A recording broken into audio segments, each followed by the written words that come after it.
Good morning, good afternoon, good day, and Happy New Year. My name is Jonathan Bass. I am the Content Marketing Manager over at RevenueWell, and this is our first webinar of 2019. And what a better one to do, right? Being great by choice, new year, new you.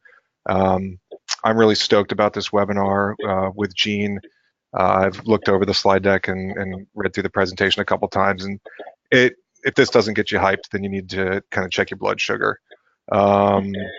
Before I pass it over to Gene, I just want to let everybody know that there will be a Q&A session at the end, so stick around. Feel free to ask questions during. I'll be recording them and moderating at the end. So yeah, a little bit about our presenter. Gene has nearly 4 decades in the dental industry. She started out as a certified dental assistant, moved to the front desk, to office management. Then she, if that wasn't enough motivation, opened her own consulting firm, started it in Chicago, and within 1 year went nationwide, sold it off. I don't say this lightly when, she may not have seen everything in the industry or that you're dealing with, but probably pretty close. So um, without further ado, let's get this going. Gene, the floor is yours. All right, thanks, Jonathan, and thanks, RevenueWell, for hosting such a great Practice Perfect series. I appreciate the opportunity to kick this off. So, great by choice in 2019. Really, it's about discovering your practice and discovering the you within your practice. So, one of the things that I am passionate about is really orchestrating dental teams, and I kind of use the word in perfect concert. Like if you think a good, orchestra, they operate together. Each section plays a big important role, and by the time you're listening to that orchestra, it's really in perfect concert. And so similarly in your practice, it takes all of us individually to kind of do our part to make that team work effectively. And so the first thing is it's a starting line, if you will. So I don't know about you, but I can honestly say after having worked so many years in dentistry, there have been so many advances. If you think about just from, when we went to using gloves, and some of you are younger and think, what do you mean? There was a time in dentistry when you didn't wear gloves or didn't wear masks? There was, and we didn't sterilize the rooms, and we had cold sterilization instead of, the way that it is done now. So I don't know of another, profession other than maybe cardiology or ophthalmology that has really had the advances in technology as dentistry has. And so all of you have so much to contribute to an office. That's why, your doctor hired you. Your opinions really do matter, and your experiences matter. What you did before you came to the practice that you're at now matters. And while there's many opportunities within, the 4 walls of your dental practice versus outside of your dental practice, the details in the numbers really can't alone tell the story of that practice.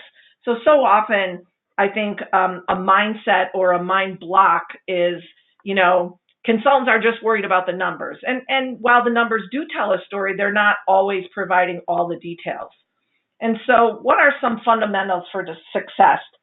Clearly, most of you indicated or know in your own practice that it feels like a family. You can kind of say, hey, our patients view us like a family. We like our patients like a family. It may be a neighborhood practice where patients come from all over and they see each and every one of you as, an intricate part of their lives. And that is really, really important. I know that, having a successful patient-focused practice is really what creates the value of a relationship to keep growing as part of a business. So a vision is a very, very important part of that practice. Do most of you and your doctors have a vision? That would be a question that, if your doctor is not on this podcast or webinar, I would ask them, what is the practice vision? And the vision sometimes has to be revised. It's not a vision that lasts forever and ever. Obviously you need to kind of listen to what is the common theme within the vision and are we executing it? And now being the first of the year is a good time to kind of create your own vision for yourself and your future for the practice. So while you may not be the owner of the practice, your vision for your role in the practice is really important. And I think the leadership and responsibility to the entire team in the practice is an important part of building that successful practice. So as it should be, decide what you want, deciding and declaring. I think, the first step is really, where is the practice currently and where could it be? What does the success look like? So some of you maybe have laid out some things that you want to change or that you think you could change, or maybe in creating your own vision for yourself within the practice, you'll look and say, hey, I really wish we could enhance the office decor or the technology, or maybe we need to be stronger advocates for our patient. So success can mean so many things. Allowing the patients to experience really better technology, more efficient systems, helps with the advancement of the practice. And it really helps with the legacy of what that doctor is trying to create. And the legacy is what grows on and on. I mean, I would kind of ask you to ask yourselves, in the practices that you're in, is it a startup? Did it start cold? Or did the practice was it acquired from another dentist when your dentist owns it? And that creates a legacy. We know that many of you can attest to having patients that started with your practice maybe when they were very young, and then they grew into parents and they bring their children's back. And so the legacy is really, really important. And I think declaring the vision, that being that, you as a team should have a meeting and declare what is the vision for the practice and what is each individual team member's vision for the practice. And believe me, it is scary. Change is scary, but growing and learning and growing into dentistry at an entirely new level is really exciting, and it can be a really fun journey. So I would encourage you all to, the first thing is in creating a vision and then declaring it. Declaring it is really kind of having participation and having everyone understand it. So the doctor and team vision, what exactly, is that? It's creating a picture for the future. It clarifies, what is your purpose? Why are we doing this? Are we just coming in to get a paycheck every day, every week? Is it that we really want to make a difference in people's lives? And having worked with so many practices, I can tell you that I know that most everyone I run into is in it because they want to make a change in people's lives. They want to have an impact. If you've worked chairside or you've worked at the front and you have seen a patient come out to the desk with dentistry that's completed and the smile on their face and the life-altering experience they just experienced, it gives you chills. It's like why we all do what we do. So a vision also defines the direction of the practice, and it needs to be understood by all. It needs to make sure that everyone in the practice is clear about the vision. So often when I go into practices, I find that, well, we used to have a vision, or I think I know the doctor's vision, and you ask 5 different people and everyone has a different understanding of what the vision is. So, pardon me, excuse me. Take a sip of water here. Thank you. So good versus great. I've evaluated and educated thousands of dentists and staff, and sometimes it's a workshop format, which is like 2.5 days. Sometimes it's a year engagement. Sometimes it's, a couple of day training engagement. I've analyzed over 3,200 practices, and I know what's out there. And it's important to know that many practices feel that they're delivering ideal customer service, but the reality is they're really not. They don't follow up with patients who have had extensive work. They're not following up with, every patient that maybe has had anesthetic that day or extractions and post-op calls or post-care calls. Patients are the most important part of the practice overall. And if we can analyze the practice and be honest with ourselves as to how we go from good to great, I think that makes this whole podcast worth it, because we have to really be truthful with ourselves. And part of it is raising our level of professionalism and ultimately being able to deliver superior service to our patients at large. So the service industry, what's interesting is, who can really share, if we were together and we were able to hear your feedback, I would ask the audience, what is your best customer service experience and what is your worst? And one of the things we know is that early on in the 1900s, 1930, 1940, 1950, this country was really focused more on manufacturing than it was the service industry. And in today's world, we are most focused on service and how we're delivering service and what makes us great. And so in challenging you to do that, I would say we have to become more memorable in our patients' eyes. And part of that comes from, really acting and taking pride in our profession and taking pride in our work and our commitment to the quality of work that we deliver and respecting the patients and the people that we work with and the care that we give. So, we have to learn as much as we can. We have to admit that, hey, I don't know it all and I'm coachable. Every good athlete or, employee understands that, hey, I don't know it all and I'm still learning today. I mean, one of my favorite sayings that I have in my office is, I'm still learning, by Michelangelo. It's a great saying. We have to be prepared to do whatever is necessary. And it really is about our mindset and our attitude. We have to change our mindset to say, how are we going to make our patient's experience in customer service more memorable? And if we can't change our attitude, that's a problem. I think attitude is so, so important in a work environment. If you haven't worked in an office where people tend to bring their baggage to work, you're blessed. Most offices, really, people do bring their baggage into their work. And it's important to understand the power of attitude, and more importantly, how do we approach it every day in our office? And it's our interactions with our patients. It's our, are we prepared for their initial visit? It's not just coming in 5 minutes before we start, punching the clock, checking into the computer, and then, looking at the schedule and say, hey, who's on for today? It's way beyond that. It's being prepared for the visit. My good friend Gordon Christensen, Dr. Gordon Christensen, who has been a guru and is awesome at education clinically for dentists, says that a patient's value is $50,000 in the lifetime of that patient in the practice. And so how would we look differently if we looked at a patient and said, wow, their value to the lifetime of this practice, each patient is $50,000. I think we would be very prepared for their visit. And if you think about it, being prepared for their visit is our own job security. It's how we communicate. It's our teamwork. It's how we respect each other. So a professional attitude can really make the vision real. So that's a big part, I think, of a vision. I love this saying. It is by Charles Swindoll. I don't know if many of you have heard of it or not, but it's called attitude.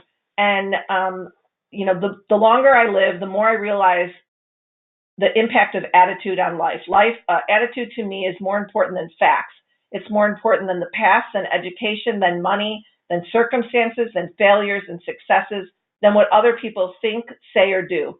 It is more important than appearances, giftedness, or skill. It will make or break a company, a church, or a home. The remarkable thing is we have a choice every day regarding the attitude we embrace for that day. We cannot change our past. We cannot change the fact that people will act in a certain way. We cannot change the inevitable. The only thing we can do is play on the one string we have, and that is our attitude. I'm convinced that life is 10% what happens to me, and 90% is how I react to it. And so it is with you. We are in charge of our attitudes. So, I've taken the time to really read that and to help you digest that. I would urge you to make a copy of that, paste it in your lab, paste it in your kitchen area, paste it wherever you have your team meetings, as a friendly reminder to everyone that our attitude is a big part of us being successful or not.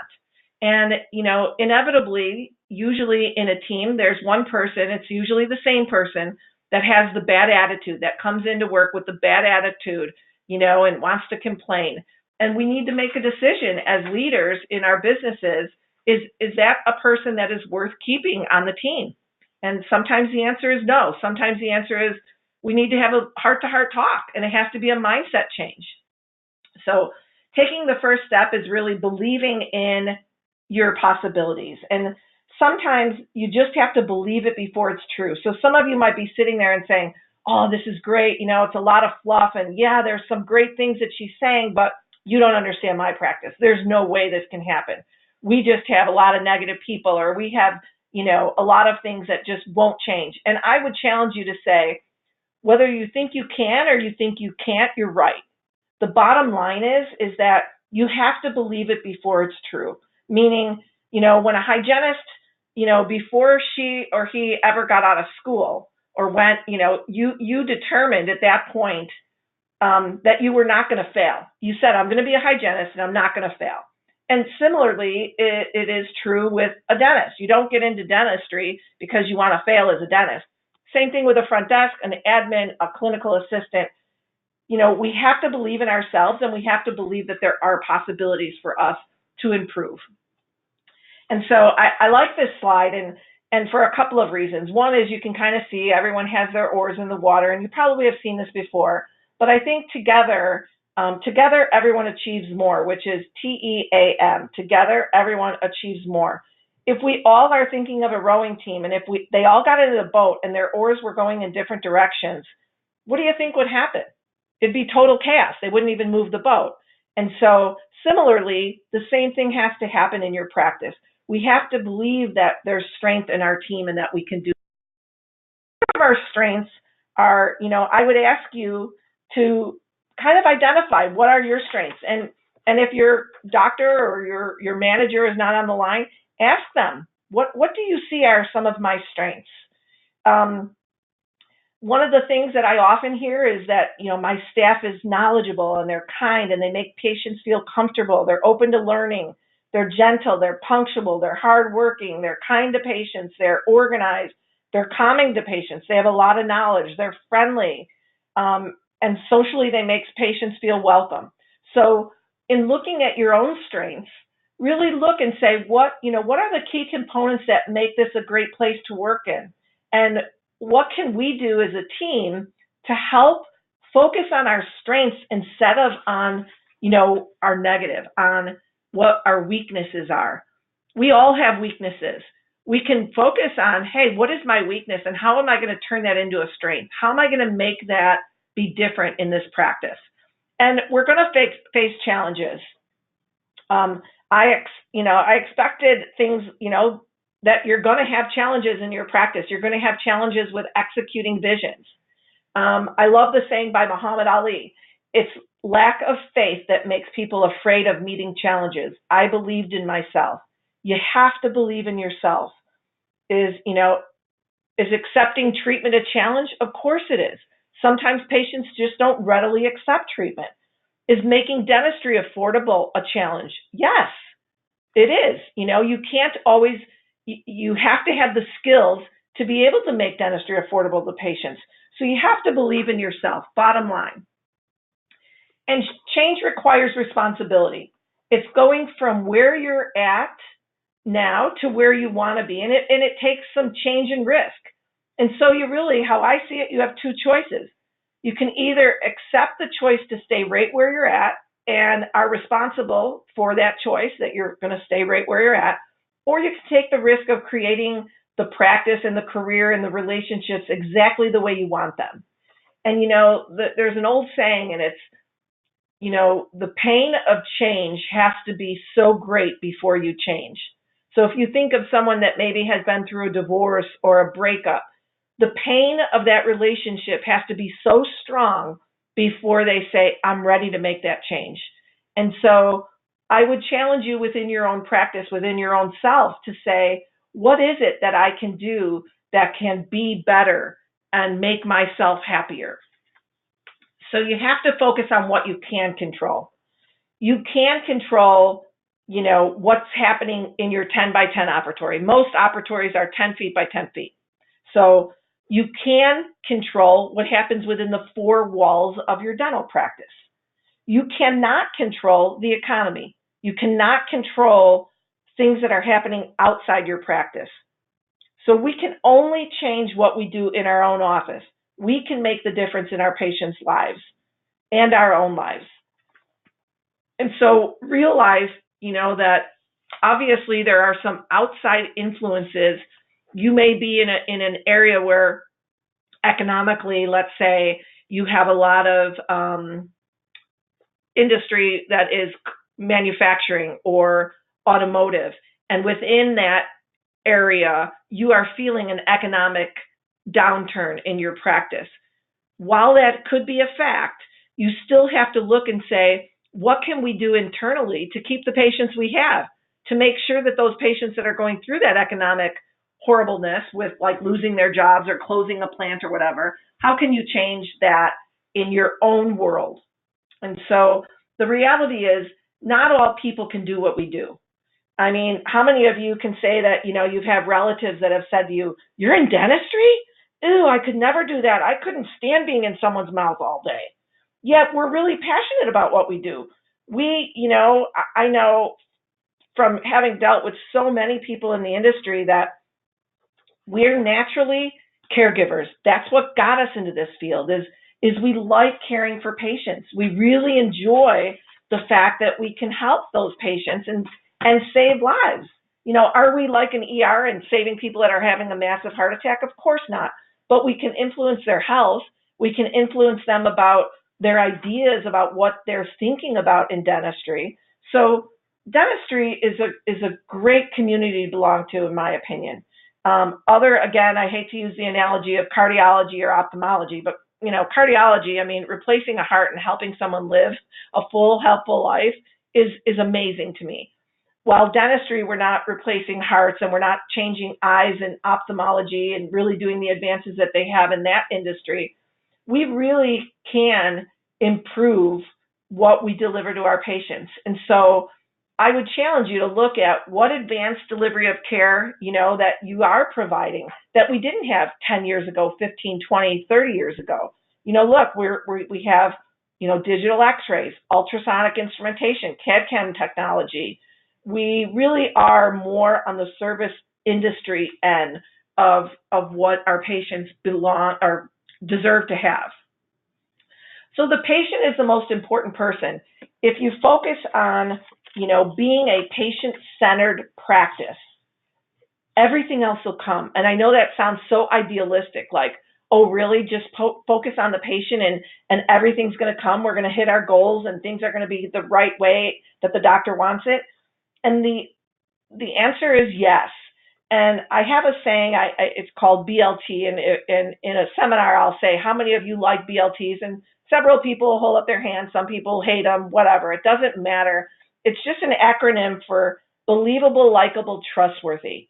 And so sometimes when we see our patient on that first visit, we right away feel we have to, that new patient comes in and we have to diagnose everything right away and we have to present everything right away and we do their cleaning and we tell them all the dentistry they need to have done. The reality of it is they don't even know if they like you yet, let alone believe you and trust you. You've never even given them any anesthetic. So how do they know that they like you enough to know that you're not going to hurt them?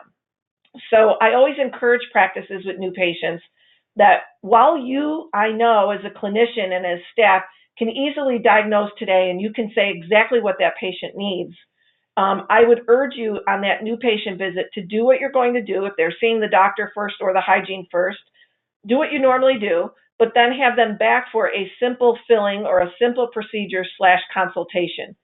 What will that do? A, it will help increase your case acceptance, because what generally happens is when the doctor presents dentistry in the treatment room on a new patient and we, shuffle that patient out to the front desk and they see the front desk person and the person that's doing the pass off kind of quickly says to the front desk person, hey, you need to go over the financial for blah, blah, blah, blah, blah, blah, blah. That person is also having a hygiene patient check out. The phone may ring. And so there's really not quality, patient-centered, focused time to present their financial. So I would challenge you to switch that up a little bit. Take the philosophy of believable, likable, trustworthy. Let's establish the believableness in the relationship. So have them back for a simple procedure / consult. The patient doesn't need to know it's a consult. You simply say to the patient, on your next visit, doctor's going to do that upper right filling. And at that time, he or she will review what they have discovered off of the diagnostic information that we've taken today. That allows the person at the front desk time to go over what you've proposed to do, work out a proper financial so that they can present it in a nice, smooth, patient-centered, focused way. So I hope that makes sense. So team, everyone achieves more. Teamwork is the ability to work towards a common vision. It's the ability to direct individual accomplishments toward organizational objectives. So it's the ability to say as a team, hey, I understand that you're an individual on this team, but we need to work towards this whole objective, which is a patient-centered practice. The fuel that allows common people to obtain uncommon results. If any of you on the line have had, goals, or you're aware of what the practice vision is and you're executing on that, it's amazing at the end of a period, whether it be a month, a quarter, a half a year, to look back and say, wow, we did this. We did this as a team. It took everyone on the team. It's not one person that makes or breaks a practice. It's the entire team that does that. So it's a really sense of accomplishment. So I have had the privilege of doing every one of Dale Carnegie courses. And Dale Carnegie wrote the book, How to Win Friends and Influence People. It's a wonderful book. One of the principles, he developed 30 in total, but 20 principles that are key. I've just highlighted the first 9 for you that are key in building and strengthening a relationship, becoming a friendlier person. And I think they're really relevant, particularly in a dental practice. The first and most common principle that he has talked about and developed was don't criticize, condemn, or complain. And for those of you that have been in dentistry a while, this is something that is absolutely, prevalent in most practices. We have individuals within the practice that criticize, condemn, or complain. Sometimes it's the dentist. And it just has to cease. If you can begin living your life without criticizing, condemning, or complaining, I guarantee you your attitude is going to change just from that one principle alone. And it's referred to as the 3 C's. So when I would go into a practice, I would teach them this, just like I'm teaching you now, and I would say to them, hey, a great way to kind of remind each other in a gentle way is to just say, hey, Janie, 3 C's. And that reminds her, hey, don't criticize, condemn, or complain. You don't have to say, you're really being a nag today. Can you stop it? Or why are you criticizing? So you just say, hey, Janie, the 3 C's. And then you all remember, oh, yeah, don't criticize, condemn, or complain. Give honest, sincere appreciation. Believe it or not, the number one reason why people leave a dental practice is not because I got 50 cents more down the street. It's because they don't feel appreciated. They're not getting the dentist or the manager to say, I really appreciate what you did. Or did I tell you that patient really commented on how gentle you were today? Thank you for that. The other thing is arousing the person an eager want. So common in dentistry that we create treatment plans, I should say. We present the treatment plan to a patient, but we're not creating an eager want. Why should they want to do this dentistry? And so first and foremost, if you're going to present a treatment plan, get the person excited about it. The other thing is become genuinely interested in other people. And I'm going to talk a little bit later in the presentation about how listening is such an important aspect of getting people interested in what you are saying and what they are saying. Being genuinely interested in other people means you have to listen. And the 5th principle I love, and that's smile. And I always say, our paycheck depends on it. We're in a great profession, and yet so often we're not smiling enough. So, and the next one is remember that a person's name is to that person the sweetest and most important sound in any language. So what do I mean? Do I mean that every time you talk to the patient throughout the conversation, you constantly repeat their name? No, but using their name and using your coworkers' names in a nice, sweet way, being nice to them is really important. It is memorable. It is something that makes them feel like you care about them. Be a good listener and encourage others to talk about themselves. the reality of it is, a good example of this is if you've ever been at a social gathering and you're speaking with someone and they're listening to you, but they're really like waving to somebody else that's coming in the party, or their eyes are wandering around, you can instantly tell they're really not listening to you. And so being a good listener it really involves you encouraging other people to talk about themselves. So when you have a patient in the chair, when you are greeting a patient in the reception area and you're waiting for the clinical staff to bring them back, to encourage them to talk about themselves, they will feel so good and they'll feel as if you were such a great listener, and in fact you will have been. Talk in terms of other person's interest. So don't be so braggadocious in talking about yourself. Try to zip it and listen to what they have to say. After all, our patients are our main focus. If we're a practice, patient-focused practice, we have to let that patient talk about themselves. And then lastly, make the other person feel important and sincerely.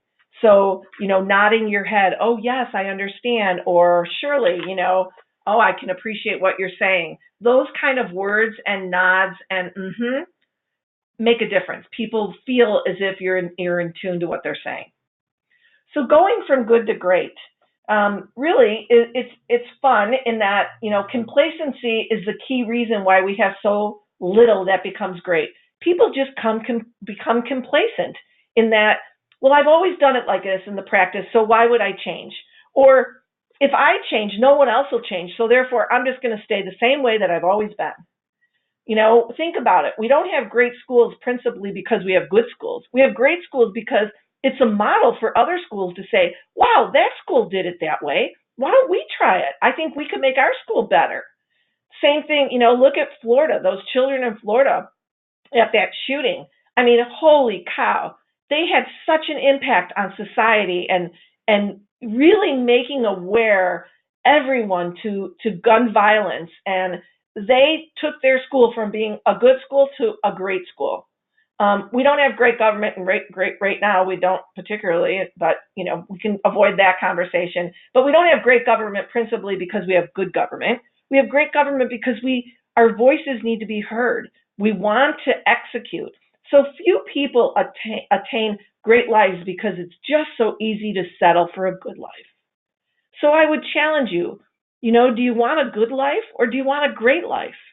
And if you want a great life, part of that means you have to make change. You have to look and say, what is it that I can do that can make a difference? So first two, then what?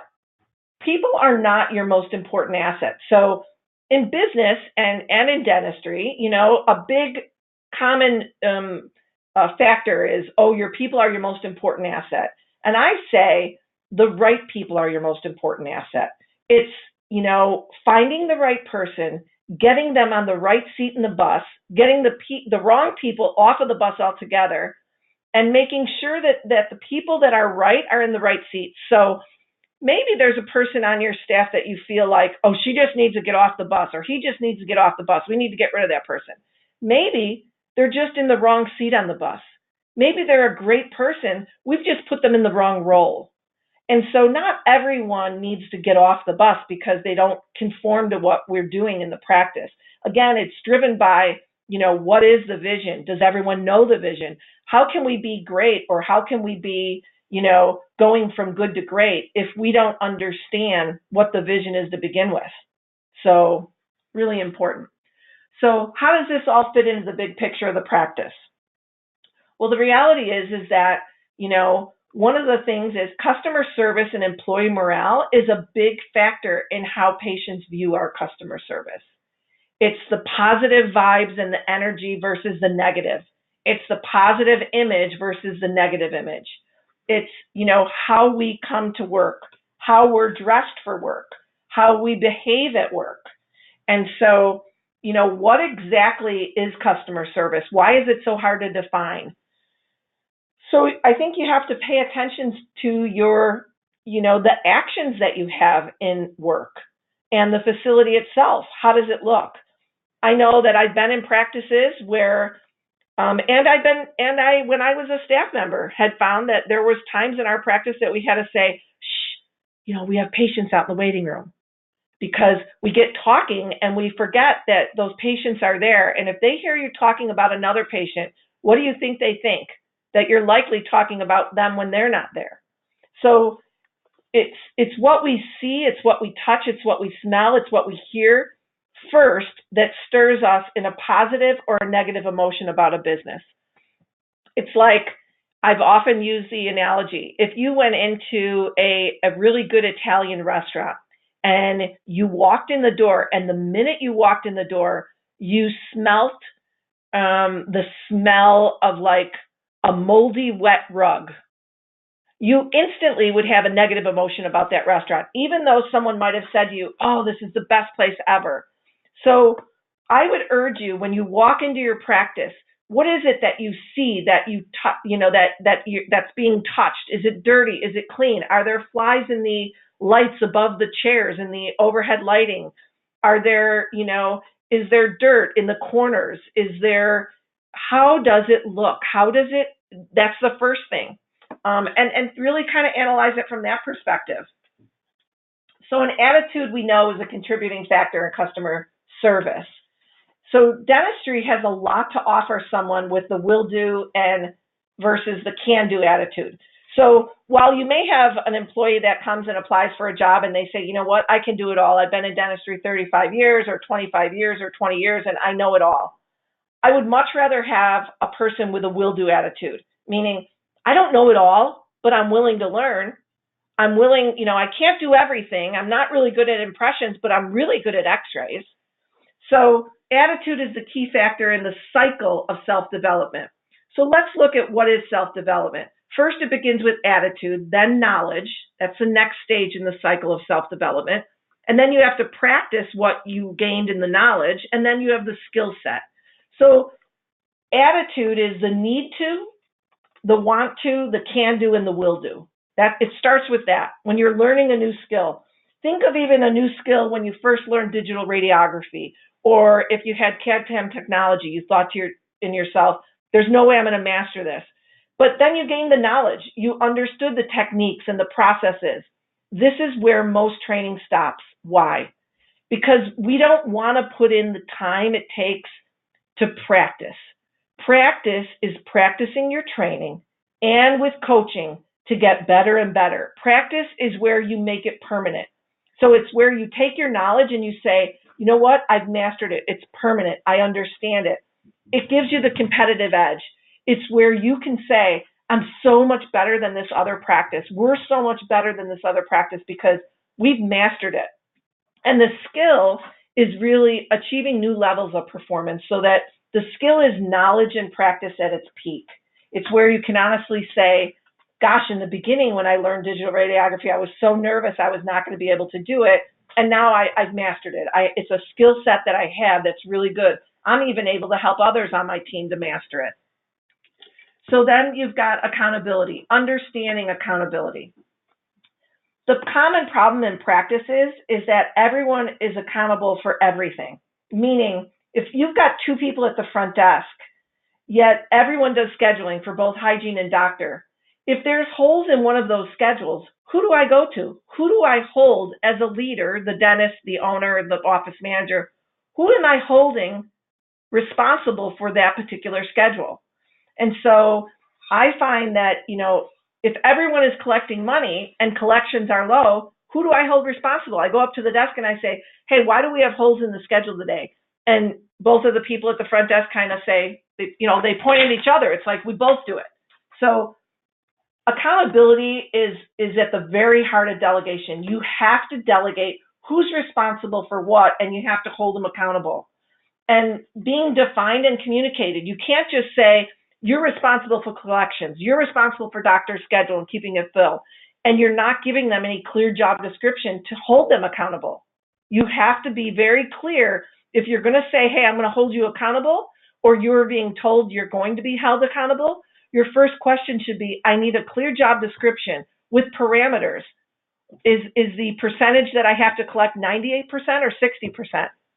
How often, do I have to, what is the hygiene schedule need to look like? What percentage do people need to pre-appoint?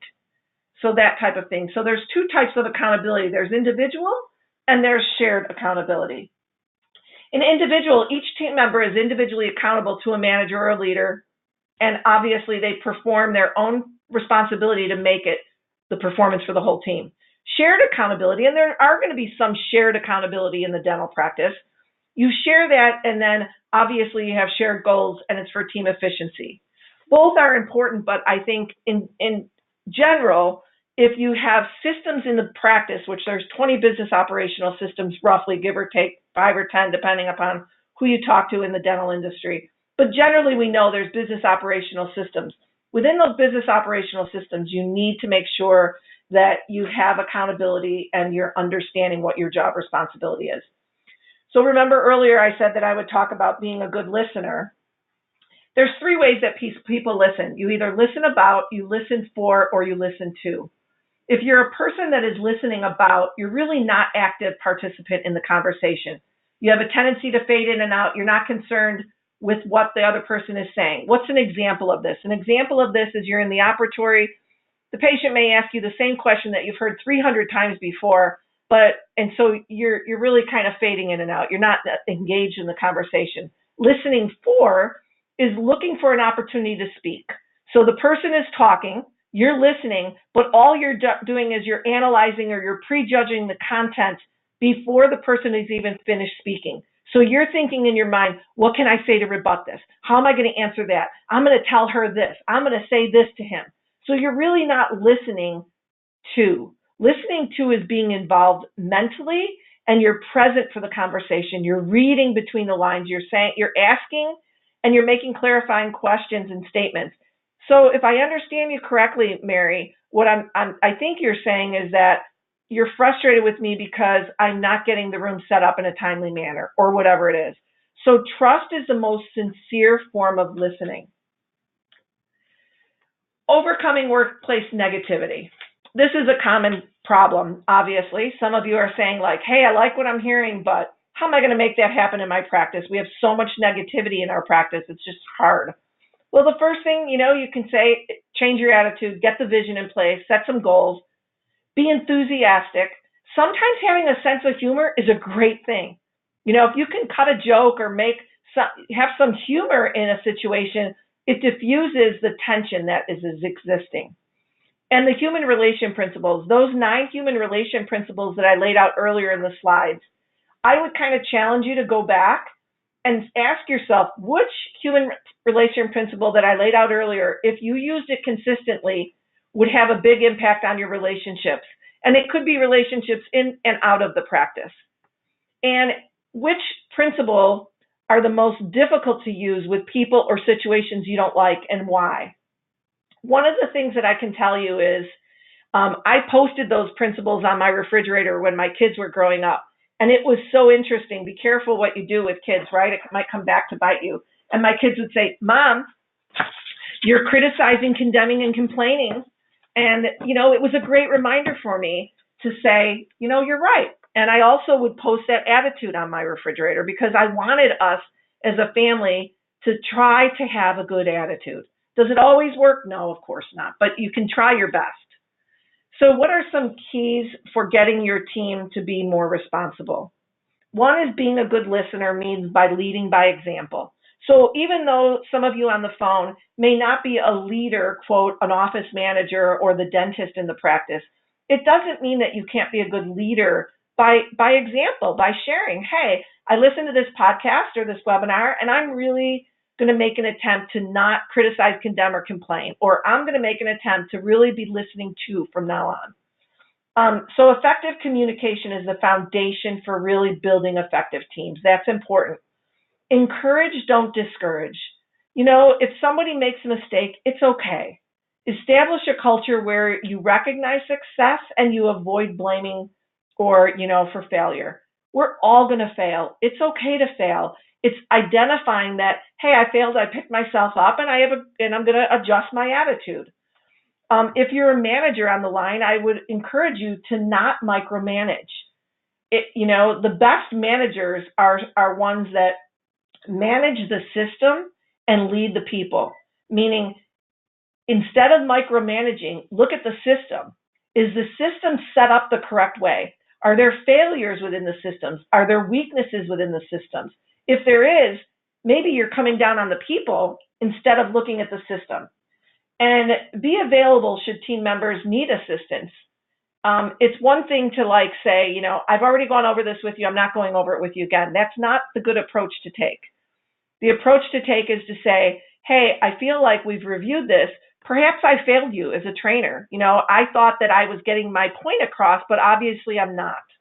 If it's a consistency with an employee of, I've trained them, you need to document, you need to have them sign it, you need to make sure that they are really understanding it.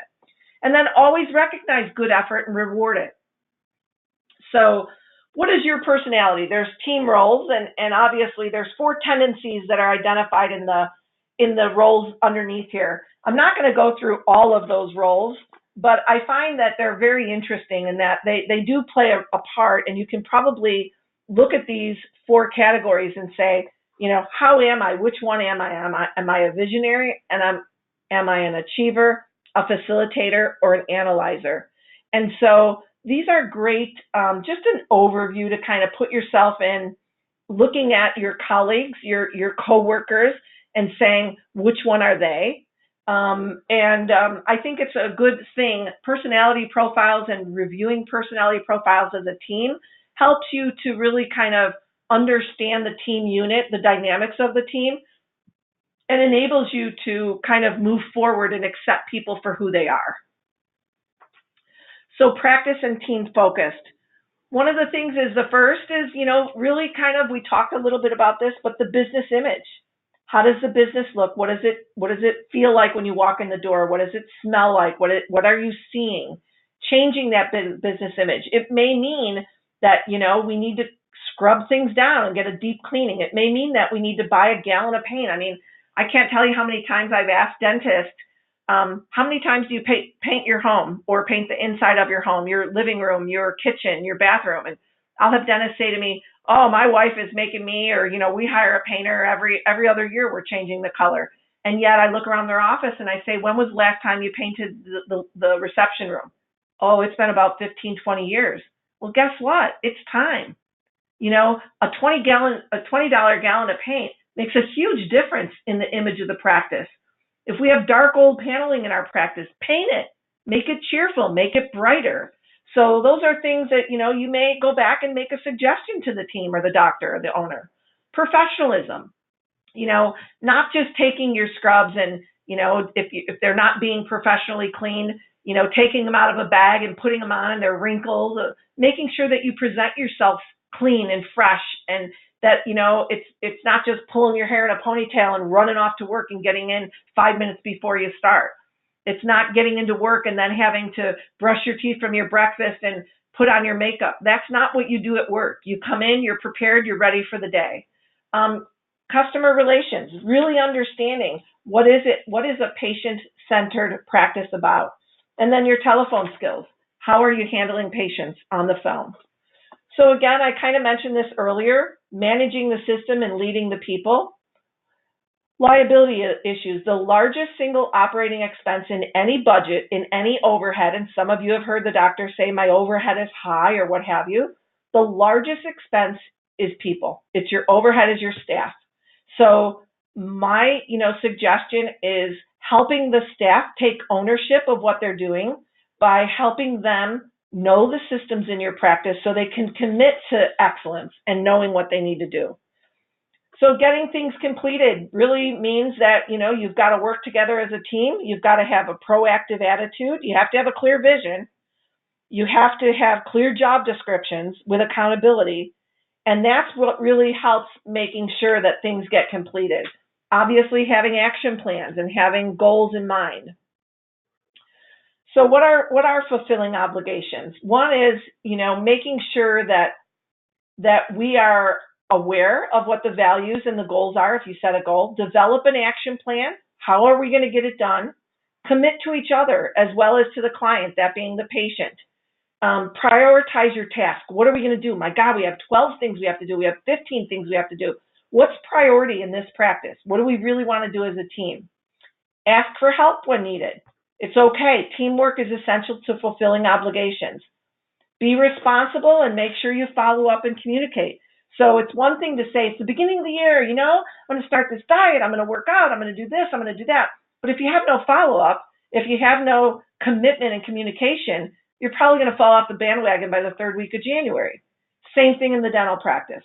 It's great that you're all here and you're like, hey, great by choice, 2019. Yeah, I want to make myself great. But if you don't follow through with some of those suggestions, then it's for naught. So being an effective leader, if you're a manager on the phone and you're listening, or if you have a doctor that is not on the call, or maybe you are a doctor on the call, being an effective leader means that you need to commit to clear, compelling visions. And you have to set high performance standards. You can't settle for, it's always been this way, or she's really good at this, but I know that she brings down the whole team, but she's really good at collecting, or she's really good at scheduling, but she's really negative. You have to make a decision as a leader. Does this work in my business? Do I have to make a tough choice here? Do I have to make a change? So building enduring greatness through a blend of humility and professionalism is what really makes an effective leader. And then lastly, we have starters and finishers. Change affects all of us differently. So you have to know yourself. Are you a starter or are you a finisher? A starter jumps right in and they're ready to go. Sometimes they need others to help them finish. And finishers have a hard time starting, but they're really good with the endurance to make it to the end and support others or other types of people to finish. So everyone can be a finisher, and all of us are starters and finishers. We all have a little bit of both of that in us. It's just to what level. So with that, I want to thank you for your time today. We've got about 7-8 minutes left. I want to really thank RevenueWell. I'd like to offer to all of you that are on the line, if you would like a complimentary consultation or a baseline analysis of your practice to see what opportunities exist in your practice, I'd be happy to do that. You can email me or call my office. And I'll turn it back over to Jonathan. Thank you so much. That was absolutely wonderful. Like I said, if that doesn't get you hyped, then you probably need to check your pulse. I was scribbling frantically, like quotes and notes throughout this entire piece. We do have a few questions. One is, can you go back over BLT, and are those three things the same, or what are the differences between believable, likable, and being trustworthy?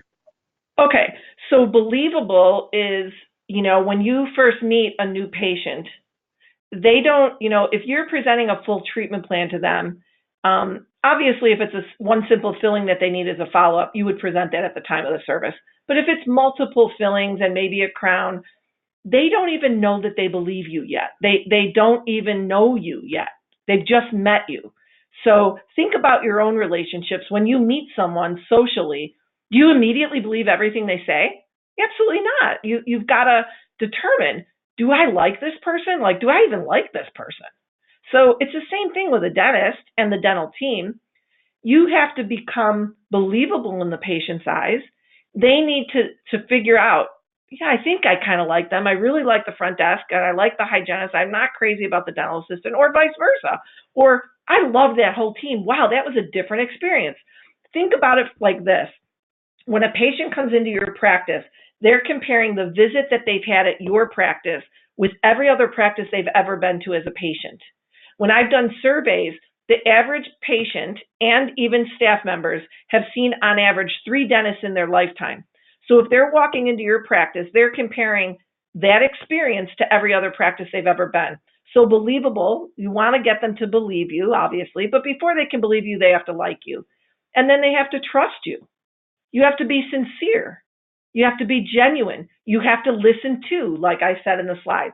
So believable, likable, trustworthy begins with that first visit and then carries throughout the relationship of that patient and or your personal life. I hope that answered the question. Oh, it definitely did. The next question goes back really to one of the early parts in your presentation about vision. when you're trying to get buy-in to a vision, like where do you start exactly? Like how do you approach that? I think the first thing about vision is it's a vision is a very difficult thing for most people to get going. And because you feel that a vision should be tangible, it should be like exact. And a vision is really, I kind of call it like shooting in the sky. It's a pie in the sky. It's like you don't really know if it's even going to happen. You're just laying it out there. Think of it, I'll use an analogy of like losing weight. I want to lose 40 pounds in 2019. That's my vision. I really want to do that. My mission is how am I going to execute it? Well, I'm going to try. I'm going to begin to work out 3 times a week, and I'm just going to walk 3 times a week. And I'm going to do that for the first month. And then I'm going to increase it to 4 times a week, months 2 through 6. Like so your vision is really putting it out there, and how you get people motivated to do a vision is to say, we have nothing to lose. We're kind of sitting idle right now. We're not growing or we're stagnant. And I think that if we worked on creating a vision, we could do something dynamic as a team. And so usually when I work with owners, dentist owners, in creating a vision, I have a kind of a worksheet where I'll have them fill out and answer some questions that spearhead, that make them think, what do your patients look like in your vision? Well, we have patients that show up for their appointments, they pay with value, they appoint for their next appointments, they accept treatment. That's my vision of my patients. My vision of my staff, they show up on time, they're caring with the patients, they're accountable, they're responsible. So that's part of my staff in my vision. That would be my staff section maybe. That we grow as a business so that I can give raises, so that I can, have group outings, so that I can reward my team for their hard efforts. That might be part of that vision. So is that answering the question? Yeah, I think so. I think it was kind of like, how do you formulate it and what would you use as a jumping off point? So I definitely believe you hit that. Let's see what else. I've got a couple more questions here that folks have submitted. Oh, we like to believe we're a patient-focused practice, but do you have any, like, is there a telling sign of one, or is it just if Yeah. you are, if you're not? Yeah, I think a good telling sign of a patient-focused practice is one where you can honestly say that your patients pay with value, they accept treatment with value, they schedule with value, and they refer with value. What does that mean? They pay with value, that your collections are 98% or better. They appoint with value, that 95 to 98% of our patients are pre-appointing for their next recall visit. And you can't just say, oh, I know we are. You have to run stats. You have to go to your computer and you have to put out and get stats and numbers. That they're accepting with value, that when the doctor presents treatment, that we know our case acceptance rate is, say, 85 to 90%. That the doctor is getting that acceptance rate. And acceptance rate links right into pay with value. So when they're paying with value, a patient is considered accepted, that they've accepted treatment when they accept the treatment and they've worked out a financial to pay for that treatment. So if you've presented $3,000 worth of treatment, they may have said, yes, I'm going to pay for that treatment, and I'm going to pay through Care Credit as an example.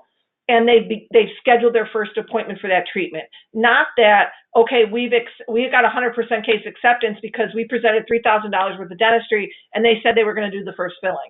That isn't 100% case acceptance. So accepts with value, pays with value, refers with value, so that we're getting the lion's share of our new patients coming into the practice are actually from patients referring patients.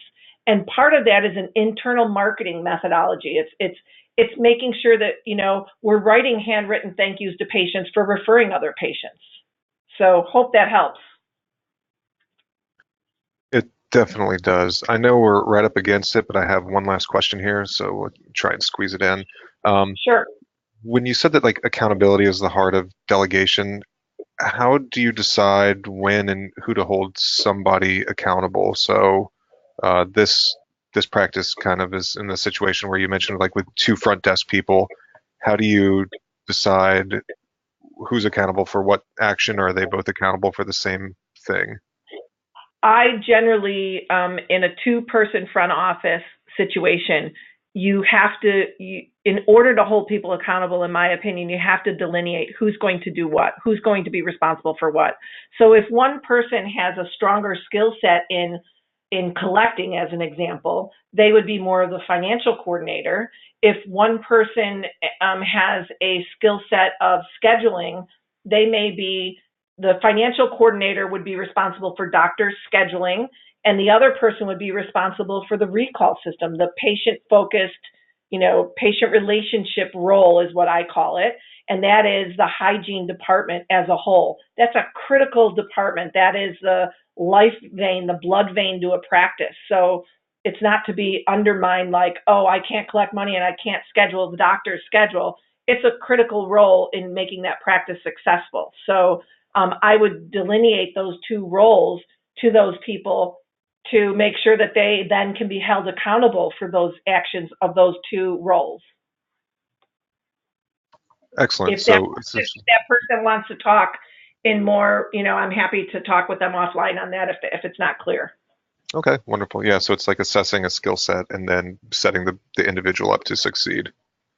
Right, right. Wonderful. Well, that is all the questions we have. Thank you so much. This was absolutely wonderful. I don't know if you have any last words before we sign off here.